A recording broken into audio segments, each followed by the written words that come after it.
கன்னி ராசி கடக லக்னம். ராசி அதிபதி புதன், லக்னாதிபதி சந்திரன். சந்திரன் 3ஆம் வீட்டில் இருக்கார். இவங்க எப்படி இருப்பாங்கன்னா ரொம்ப அமைதியாக இருக்கிறது, பொறுமையாக இருக்கிறது, நேர்மையாக இருக்கிறது, எந்த ஒரு செயலையும் நேர்மையாக செய்யணும்னு நினைப்பாங்க.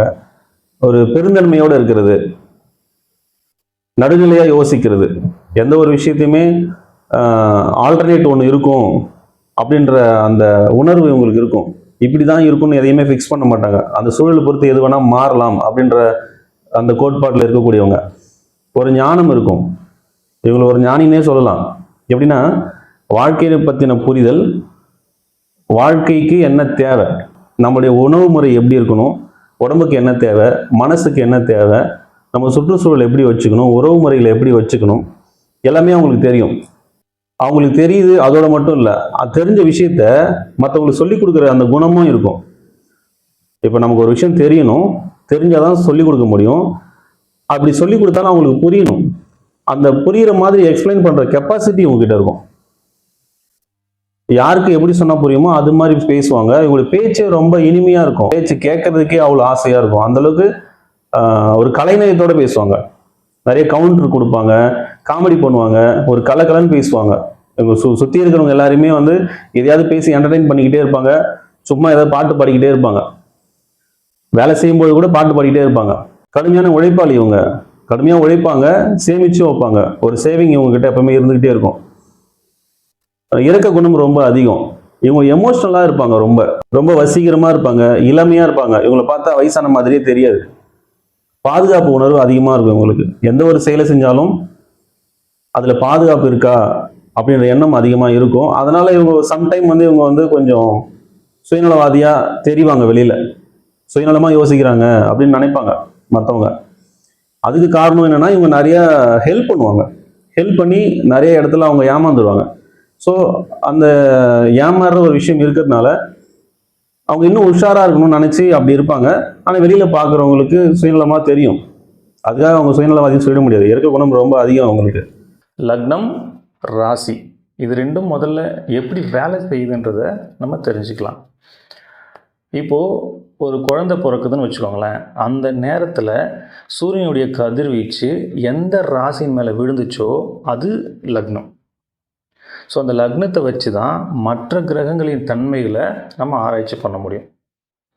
அதே நேரத்தில் சந்திரன் எந்த ராசியின் மேலே இருக்காரோ அது ஜென்ம ராசி. இப்போ ஜென்ம லக்னத்தை வச்சு அந்த ஜாதகருடைய கேரக்டர் எப்படி இருக்கும், அவருடைய சிந்தனை எப்படி இருக்கும், அவருடைய லைஃப் ஸ்டைல் எப்படி இருக்கும், இந்த ஜென்மம் ஃபுல்லாக அவருடைய பலன்கள் என்ன, எந்தெந்த காலகட்டத்தில் எப்படி இருப்பார் அப்படின்றத ஜென்ம லக்னத்தின் மூலமாக நம்ம சொல்ல முடியும். இந்த ராசி எப்படி வேலை செய்யுது அப்படின்னா, கோள்கள் சுற்றிக்கிட்டே இருக்கு இல்லைங்களா. ஒரு கோளும் ஒரு காலகட்டத்தில் ஒரு இடத்துலேருந்து இன்னொரு இடத்துக்கு பயிற்சி ஆகுது. இப்படி பயிற்சி ஆகிட்டே இருக்கும் பொழுது ஒரு பலன் கிடைக்கும். ஒரே கிரகம் ஒரு வீட்டில் இருக்கும்போது ஒரு பலன் தரும், இன்னொரு வீட்டில் இருக்கும் பொழுது வேற ஒரு பலனை தரும். ஸோ இந்த கிரகங்கள் வந்து பயிற்சி ஆகும்போது கிடைக்கக்கூடிய பலன்களை சந்திரன் எங்கே இருக்காரோ அதை வச்சு நம்ம கால்குலேட் பண்ணுறோம். அதுதான் ராசி. ஸோ நீங்கள் பார்த்தீங்கன்னா ராசி பலன் தான் எங்கேயுமே சொல்லுவாங்க. ஏன் அப்படின்னா லக்னம்ன்றது ஃபிக்ஸ்டு. நீங்கள் பிறக்கும் பொழுது இந்த ஜென்மம் ஃபுல்லாக உங்களுக்கு என்ன பலன்றதை அங்கே ஃபிக்ஸ் பண்ணியாச்சு. அதே போல் நட்சத்திரமும் அதுக்கேற்ற மாதிரி பலன்கள் இருக்குது. தசாபுத்திகள் நடத்தக்கூடிய கிரகங்களுக்கு ஏற்ற பலன்களும் உங்களுக்கு இருக்குது. ஆனால் இந்த ராசி பலன் வந்து கோள்கள் மாறிக்கிட்டே இருக்கும் பொழுது ஒரு பலன் தர்றதுனால அது பலன் மாறிக்கிட்டே இருக்கும். அதனால் ராசி பலன் நம்ம சொல்கிற மாதிரி இருக்குது. லக்னம் அப்படின்றது ஒருத்தருடைய சிந்தனை, அவருடைய கேரக்டர் எப்படி இருக்கும் அப்படின்றத சொல்லக்கூடியது. இந்த ராசி அப்படின்றது வந்து தன்னுடைய செயல்பாடுகளை பற்றி சொல்லக்கூடியது. இப்போ உதாரணத்துக்கு ஒருத்தர் கன்னி லக்னத்தில் பிறந்திருக்காருன்னு வச்சுக்கோங்களேன். அந்த கன்னி லக்னத்துக்கு உண்டான அத்தனை குணங்களும் அவருக்கு இருக்கும். மேஷ ராசியில் பிறந்திருக்காருன்னு வச்சுக்கோங்களேன். மேஷ ராசிக்கு உண்டான அத்தனை செயல்களும் அவங்க செய்வாங்க. கன்னி லக்னத்துக்கு உண்டான சிந்தனைகள் இருக்கும், ஆனால் செயல்பாடு எல்லாமே மேஷ ராசிக்கு உண்டான செயல்பாடுகள் தான் அங்கே அதிகமாக இருக்கும். ஒரு பிரச்சனை அப்படின்னா அந்த பிரச்சனை எதனால் வந்துச்சு, அதை எப்படி சரி பண்ணலாம், அதை பேசியே சரி பண்ணக்கூடிய அந்த விஷயம் எல்லாமே கன்னி லக்னத்துக்கு இருக்கும். தன்னை வந்து நம்ம தப்பு பண்ணாமலே பழி சொல்லிட்டா கூட அவங்களுக்கு அதை புரிய வச்சு ஆப்போசிட் சைடு யோசிக்கிறது, நிதானமாக இருக்கிறது, இந்த விஷயம்லாம் அந்த கன்னி லக்னத்துக்கு இருக்கும். ஆனால் மேஷ ராசியை பொறுத்த வரைக்கும் என்னை எப்படி நீங்கள் என்னை தப்பு சொல்லலாம், அந்த கோபம் வந்துடும். அந்த கோபத்தோட அந்த தன்னுடைய உணர்வு வந்து வெளிப்படுத்தக்கூடிய அந்த தன்மை மேஷராசிக்கு இருக்கும்.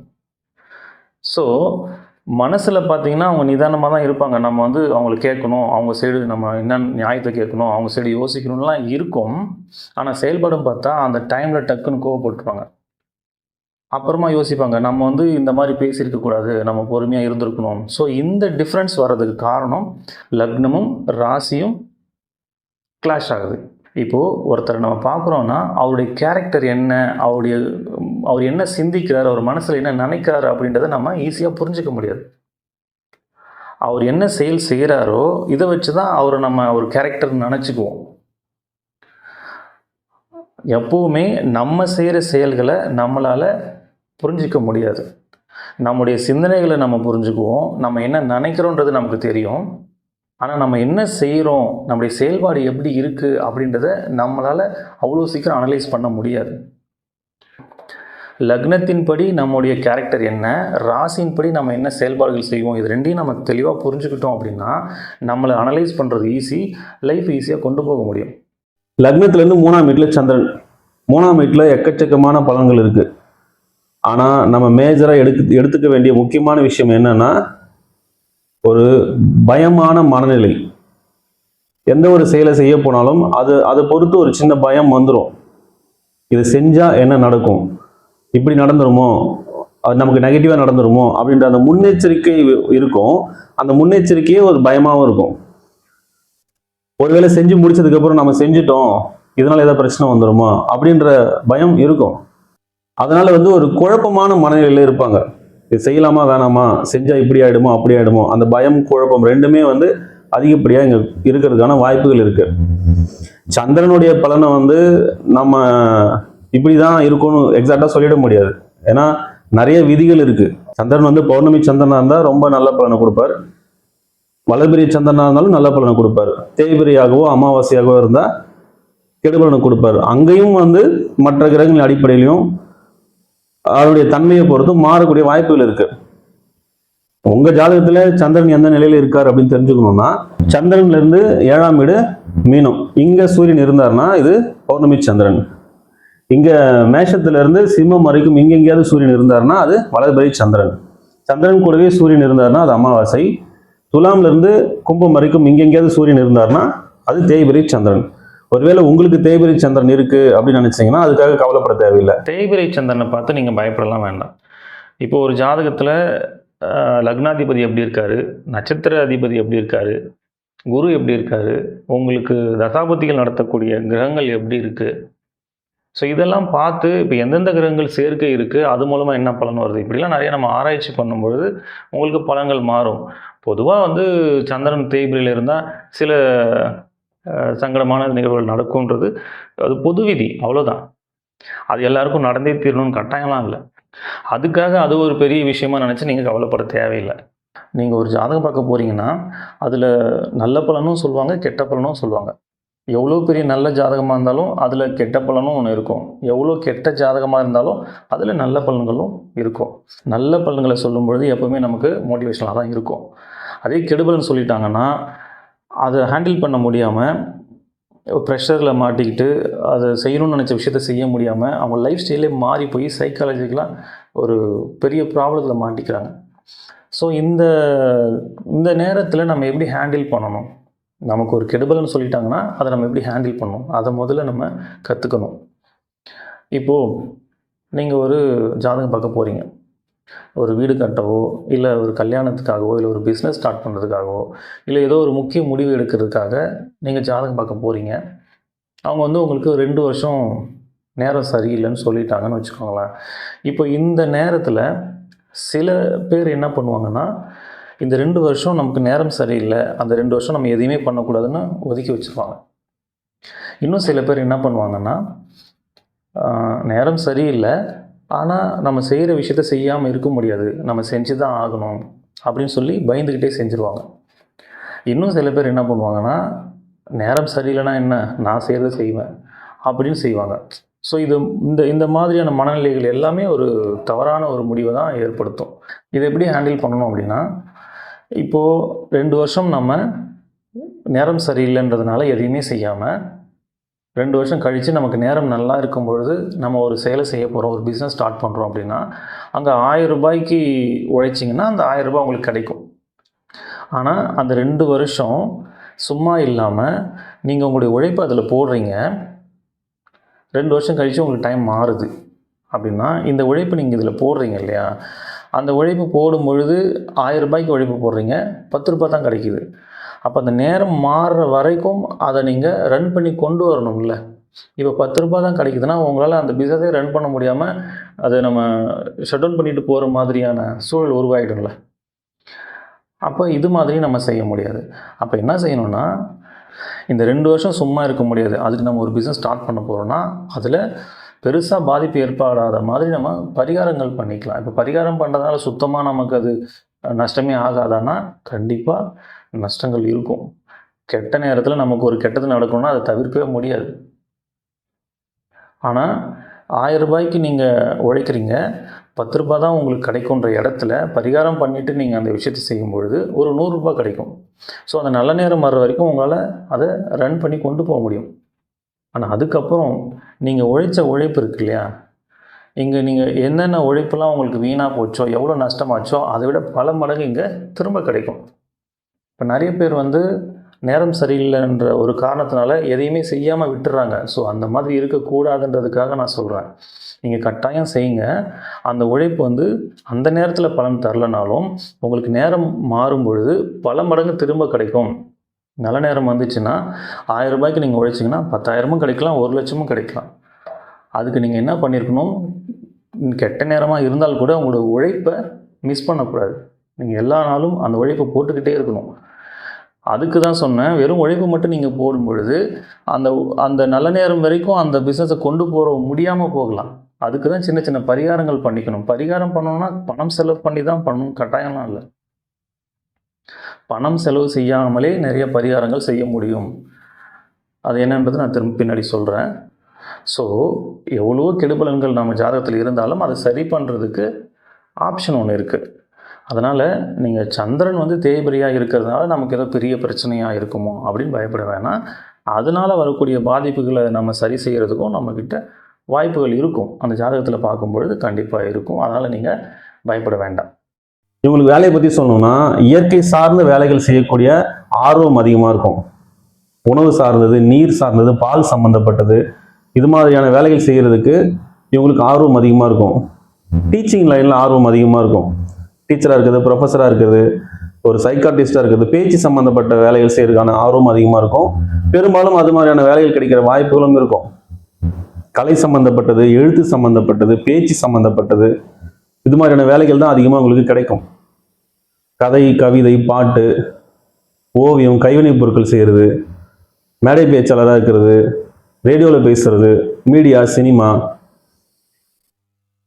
பட்டிமன்ற பேச்சாளராக இருக்கிறது, ஒரு அஸ்ட்ராலஜராக இருக்கிறது, சைக்காட்ரிஸ்டாக இருக்கிறது, லாயராக இருக்கிறது, இது மாதிரியான வேலைகள் கிடைக்கிற வாய்ப்புகள் அதிகம். இசைக்கருவிகள் வாசிக்கிறது, டான்ஸ் பண்ணுறது, நடிக்கிறது, சினிமாவில் இருக்கிறது, இது மாதிரியான வேலைகள் கிடைக்கிற வாய்ப்புகளும் இருக்குது.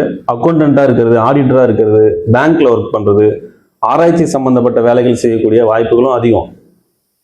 திருமண வாழ்க்கையை பொறுத்த வரைக்கும் இவங்களுக்கு காதல் திருமணம் செய்யக்கூடிய வாய்ப்புகள் அதிகம். இவங்க எப்படி இருப்பாங்கன்னா, ஒரு பாதுகாப்பு சிந்தனை அதிகமாக இருக்கும். அதே நேரத்தில் எந்த ஒரு விஷயத்தையும் நிதானமாக யோசித்து செய்யக்கூடிய கெப்பாசிட்டியும் இருக்கும். ஒரு எந்த நிகழ்ச்சி நடந்தாலும் அதை ஏற்றுக்கிற ஞானமும் இருக்கும். ஸோ திருமணத்தை பொறுத்த வரைக்கும் இவங்க அந்த குடும்பத்தை லீட் பண்ணி கொண்டு போகிற கெப்பாசிட்டி இவங்களுக்கு இருக்கும். ஒரு பிரச்சனை வருதுன்னா அதை ஏற்றுக்கிற மனநிலையும் இருக்கும். வராமல் தடுக்கிற அந்த தெளிவான சிந்தனை, முன்கூட்டி யோசித்து பாதுகாப்பாக இருக்கிறது எப்படின்னு யோசிக்கக்கூடிய அந்த திறமை அவங்களுக்கு இருக்கும். ஆனால் இவங்க ரொம்ப எமோஷனலாக இருப்பாங்க. அதனால் என்ன ஆகும்னா, அங்கே நடக்கக்கூடிய சின்ன சின்ன விஷயத்தையும் அவங்க ரொம்ப கஷ்டப்படுவாங்க. ஈஸியாக அவங்கள பாதிச்சிடும். பாதிச்சதுக்கு அப்புறம் அதுக்கு ஓகே அப்படின்னு ஏற்றுக்கிற அந்த மனப்பக்கம் அப்புறம் வந்துடும். ஆனால் சின்ன சின்ன விஷயத்தையும் அவங்க ரொம்ப சென்சிட்டிவாக எடுத்துக்குவாங்க. திருமண வாழ்க்கையில் பெருசாக சொல்கிற அளவுக்கு பிரச்சனைகள் வர்றதுக்கான வாய்ப்புகள் இல்லை. இவங்க அதை சரி பண்ணி கொண்டு போயிடுவாங்க. இது பொது பலன் தான். மற்ற கிரகங்களின் அடிப்படையில் இந்த பலன்கள் மாறக்கூடிய வாய்ப்புகள் இருக்கு. ஒருவேளை உங்களுக்கு அதிகப்படியான பிரச்சனைகள் இருக்குன்னு நினைச்சீங்கன்னா நம்ம சொல்லக்கூடிய எளிய முறை பரிகாரங்களை வீட்டிலேயே செஞ்சுக்கோங்க. நிச்சயமா பிரச்சனைகள் குறையும். பரிகாரம் ஏன் சார் பண்ணணும்? பரிகாரம் பண்ணால் பிரச்சனை தீர்ந்துருமா? நிச்சயமாக தீராது. இப்போது நம்ம ஜாதகத்தில் இருக்கக்கூடிய நல்ல பலன்களை நம்ம அனுபவித்து தான் தீரணும். அதே போல் கெடு பலன்களையும் கட்டாயம் அனுபவிக்கணும். அதுக்கு தான் பிறந்திருக்கோம். அப்புறம் இதுக்கு பரிகாரம் பண்ணணும். பரிகாரம் பண்ணால் அந்த பிரச்சனையினால் ஏற்படக்கூடிய விளைவுகளை குறைக்க முடியும். அந்த பிரச்சனையை ஃபேஸ் பண்ண முடியும். அந்த பிரச்சனையை கடந்து போகிறதுக்கான வழிகள் நமக்கு கிடைக்கும். எப்போவுமே நம்ம பிரச்சனையை பார்த்து பயப்பட மாட்டோம். அந்த பிரச்சனையினால் ஏற்படக்கூடிய விளைவுகளை நினச்சி தான் நம்ம பயப்படுவோம். அந்த விளைவுகள் தான் நமக்கு சிரமத்தை கொடுக்கும். இப்போ உதாரணத்துக்கு, இப்போ இந்த உதாரணம் வந்து நான் நிறைய இடத்துல சொல்லியிருக்கேன். இருந்தாலும் எளிமையாக இருக்கிறதுனால நான் திரும்பவும் இதையே சொல்கிறேன். இப்போ நம்ம கீழே விழுந்துட்டோம் அப்படின்னா, கீழே விழுறோம் அப்படின்றது ஒரு பிரச்சனை தான். கீழே விழுந்தால் நமக்கு அடிபடாது, வலிக்காதுன்னா கீழே விழுறதை நினச்சி நம்ம ஏன் பயப்பட போகிறோம்? இப்போ கீழே விழுறது ஒரு நிகழ்வு, ஒரு பிரச்சனைன்னு வச்சுக்கலாம். ஆனால் அதனுடைய விளைவு எப்படி இருக்கலாம்? ஒன்றுமே நடக்காமல் நம்ம எழுந்துடலாம், இல்லை கை காலில் முறிவு ஏற்படலாம், இல்லை 6 மாதம் படுத்து படுக்கையாக இருக்கலாம், இல்லை உயிர் போகிற அளவு கூட பாதிப்பு ஏற்படலாம். அப்போது கீழே விழுறது ஒரு பிரச்சனை, ஆனால் அதோடைய விளைவுகள் மாறிக்கிட்டே இருக்கு இல்லையா? இப்போ நம்ம பரிகாரம் பண்ணுறதுனால என்ன நடக்கும்னா, அந்த கீழே விழுற பிரச்சனையை நம்ம தவிர்க்க முடியாது, ஆனால் அதனால் ஏற்படக்கூடிய பாதிப்பை நம்ம குறைக்க முடியும். நம்ம ஜாதகத்தில் பிரச்சனைகளை ஏற்படுத்தக்கூடிய கிரகங்களை சாந்தப்படுத்தவும், அதனுடைய வீரியத்தை குறைக்கவும் நம்ம செய்யக்கூடிய செயல்கள் அனைத்துமே பரிகாரம் தான். சரி, இந்த பரிகாரம் வந்து பணம் செலவு பண்ணி தான் பண்ணணுமா? பரிகாரம் பல வழிகளை நம்ம செய்ய முடியும். பணம் செலவு பண்ணி செய்கிறது எவ்வளோ வழிகள் இருக்குது. பணம் செலவு பண்ணாமல் நான் செய்யக்கூடிய நமக்கு வழிகள் நிறையா இருக்குது. என்னால் பெருசாக பொருள் செலவு பண்ண முடியாது, ஆனால் பரிகாரம் பண்ணணும்னு நினைக்கிறவங்களுக்கு நான் சொல்லக்கூடிய விஷயங்கள்லாம் நீங்கள் தாராளமாக ஃபாலோ பண்ணலாம். இது எந்த ராசிக்கும் எந்த நட்சத்திரத்துக்கும் பர்டிகுலராக நம்ம சொல்லலை. பொதுவாக யார் வேணாலும் செய்யக்கூடிய எளிமையான பரிகாரங்கள். முதல்ல சூரியனுக்கு சமர்ப்பணம் செய்யணும். தினமும் காலையில் குளிச்சுட்டு மொட்டை மாடியில் போய் நின்று, இல்லை வீட்டுக்கு வெளியில் போய் நின்று சூரியனை பார்த்து கையில் தண்ணி அள்ளி இப்படி கீழே கொட்டுங்க. சூரியனை பார்த்து இப்படி கீழே கொட்டுங்க. சமர்ப்பணம் சொல்லி செய்யுங்க. ஒவ்வொரு பௌர்ணமி அன்னைக்கும் திருவண்ணாமலைக்கு கிரிவலம் போயிட்டு வாங்க. பௌர்ணமி அன்னைக்கு போகிறதுக்கு எனக்கு வாய்ப்பு இல்லை சார் அப்படின்னா, வளர்பிறை டைமில் ஏதோ ஒரு நாள் நீங்கள் போயிட்டு வரலாம். இல்லை அப்போவும் என்னால் முடியாது, எனக்கு எப்போ டைம் கிடைக்குன்னே தெரியல அப்படின்னா, அட்லீஸ்ட் திருவண்ணாமலைக்கு போயிட்டு வாங்க. என்னால் திருவண்ணாமலைக்கு போகிற அளவுக்கு எனக்கு சுச்சுவேஷன் இல்லை சார் அப்படின்னா, நீங்கள் எங்கே இருக்கீங்களோ அங்கேயே நீங்கள் மொட்டை மாடியிலேருந்து சந்திரனுடைய ஒளியில் உங்களால் எவ்வளோ நேரம் இருக்க முடியுமோ இருக்கலாம் பௌர்ணமி அன்னைக்கு. அடுத்தது நவகிரகங்களை சுற்றுங்க. இந்த நவகிரகங்கள் வந்து சனிக்கிழமையில் சுற்றுறது சிறப்பு. ஏன் சனிக்கிழமையில் சுற்றணும் அப்படின்னா, ஒவ்வொரு நாளும் சூரியன் உதிக்கிற நேரத்தில் எந்த கிரகங்களுடைய கதிர்வீச்சு பூமி மேலே படுதோ அந்த கிரகத்தினுடைய ஆதிக்கம் அந்த நாளில் இருக்கும். அப்படி தான் வந்து நம்முடைய வாரங்கள் இருக்கும். தமிழ் வாரங்கள் 7 நாள் வருது இல்லைங்களா? 7 நாளுமே ஒரு கிரகத்தின் ஆதிக்கம் அங்கே அதிகமாக இருக்கும். அதுபோல் சனி பகவானுடைய ஆதிக்கம் சனிக்கிழமைகளில் அதிகமாக இருக்கும். சனி கிரகத்திலேருந்து வரக்கூடிய கதிர்வீச்சுகள் மூலமாக நமக்கு பலன்கள் கிடைக்கும்.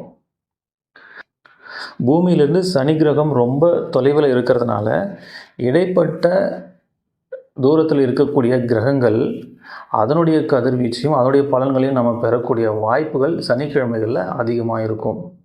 அதனால் சனிக்கிழமைகளில் நம்ம நவகிரகங்களை சுற்றி வரணும்.